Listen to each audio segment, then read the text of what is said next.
જુઓ મિત્રો, આ દ્રશ્ય છે મુન્દ્રાથી કોસા રોડના.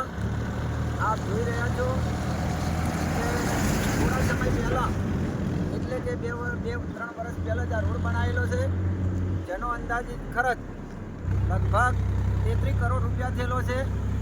આપ જોઈ રહ્યા છો કે વિકાસની વાતો કરવાવાળી અને ભ્રષ્ટાચાર મુક્ત વહીવટ એની જે વાતો થઈ રહી છે એની વાતો અહીં આપણાને પોકળ સાબિત થતી બતાવી છે કે આટલી પેલીવાળો રોડ શા માટે તૂટી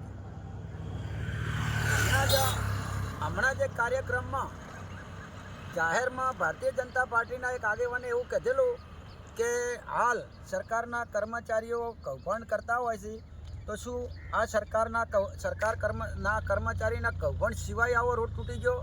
શું જવાબદારી રોડ અને માર્ગ અને મકાનવાળાની નહીં બનતી કે જે કોમ બને એની આપણે ટોટલ ક્વોલિટી જે ક્વોલિટી છે એ ક્વોલિટી સાચવાય છે કે કેમ એની કાળજી રાખવી પડશે. જ્યારે ક્વોલિટીવાળા સર્ટિફિકેટ આપે છે કે આ રોડ બરાબર છે, તો આટલા જ સમયમાં આ રોડ તૂટી જવા પાછળનું કારણ આપને શું લાગી રહ્યું છે? તો અહીં આપણે આ સમક્ષ અમારા કેમેરામેન શાંતિજી આપણે દ્રશ્યો બતાવી રહ્યા છે.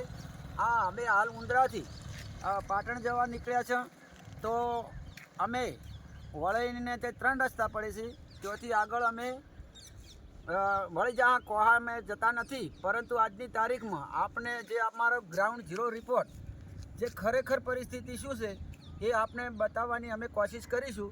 તો આપ અમારો આ વિડીયો જોઈ અને આપ પણ આપણો અભિપ્રાય જણાવજો કે શું અમે ખોટા છીએ. તો જો અમે ખોટા હો તો ભલે અમારી કોઈ વાત ના હોય, અમને કબૂલ મંજૂર છે, પણ જો અમારી વાત સાચી હોય તો આ વિશે માર્ગ અને મકાન વિભાગ અને લાગતા વિભાગો આની તપાસ કરે અને યોગ્ય લાગે તે ઓના પગલાં ભરે. એ અમારી આજની માગણી છે. તો જો અમારી વાજબી માગણી હોય તો એની તપાસ કરવામાં આવે અને યોગ્ય કાર્યવાહી કરવામાં આવે.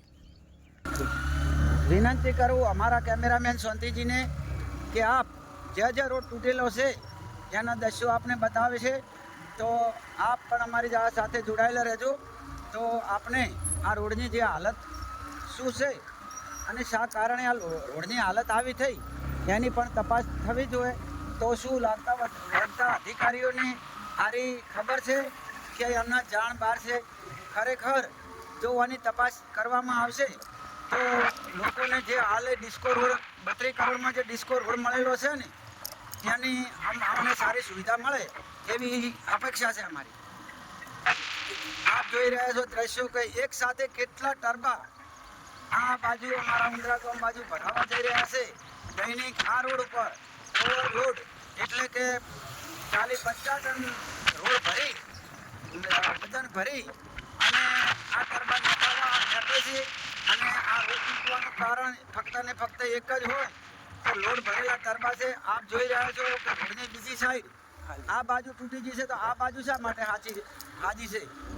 ઓના વિશે આપણે લાગતા વળગતા અધિકારીને તમામને વિનંતી કે યોગ્ય તપાસ કરી કાર્યવાહી કરવામાં આવે. ભૂલ ચાલુ. આપ જોઈ રહ્યા છો કે આ જે ટર્બો ભરાઈને જાય છે તે કેટલો ઓવરલોડ ફરે છે જે આ તંત્રને દેખાતું નહીં હોય. આ ટર્બા શું અમારા